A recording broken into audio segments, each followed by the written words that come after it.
kuifuatilia kwenye maofisi. Sasa unaenda ofisini, umefika, mbunge wa Mbeya aliahidiwa kitu hicho hicho, wa Mwanza aliahidiwa kitu hicho hicho, wa Biharamulo na kitu hicho hicho.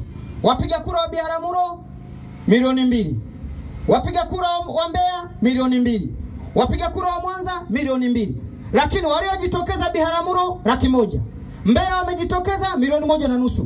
Mwanza wamejitokeza milioni 1.8. Atakayepewa ni nani? 100,000 au milioni 1.5 au milioni 1.8? Sasa kila mbunge anatamani miradi inapoanza kutolewa kwenye mwaka ule wa kwanza wa uchaguzi aipate kwanza. Huku mwishoni huwezi jua kutatokea nini. Kwa ndugu zangu, natamani ninavyoingia kwenye ofisi kwa waziri kwenda kudai miradi, kwenda kumuomba Rais Samia kwamba tunahitaji kitu fulani, kitabu kiliahidi, niwaone nyie mkiwa nyuma yangu. Kilicho nyuma yangu ni kura zenu. Tumeelewana ndugu zangu? Ninaposema ninawapiga kura hawa ni nyie mliojitokeza. Sasa walio tayari kumpigia kura Daktari Samia Suluhu Hassan, nione mikono yenu ili tumtumie salamu kwamba haya ambayo mbunge ameyasema, haya ambayo diwani ameyaomba mbunge akayajibu yanaenda kufanyika. Tuone mikono kulia na kushoto. Akina mama shangwe na vigeregere, tumeni salamu. Tumeni salamu kwa Daktari Samia Suluhu Hassan. Sasa nyanyua mikono tena, zungusha mikono kulia na kushoto. Haya, wanaosema engineer, za kwako zipo ili ukaongea na mama. Za kwako zipo ili ukaongea na mama, tuone.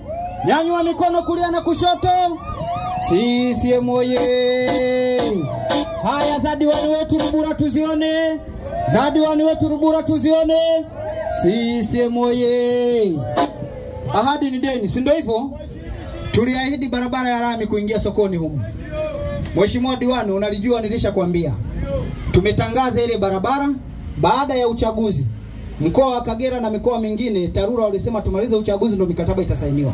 Wakandarasi wameshapatikana, nchi nzima waliosaini ni Geita na Kigoma tu kwa sababu waliomba specific kwa sababu ya mvua. Kwa hiyo baada ya uchaguzi mkandarasi anasaini, na bahati nzuri ni wa kwenu hapa, amepata kipande hiki cha lami ya kuingia sokoni na Biharamulo mjini, kwa sababu Biharamulo ni jadi yetu kutandaza lami kila siku. Kwa hiyo anakuja kutengeneza kipande hiki. Wanaouza magodoro, wanaofanya biashara, mvua ikinyesha biashara yenu haitachafuka wala kuharibika kwa sababu tunaingiza lami hapa. CCM oye!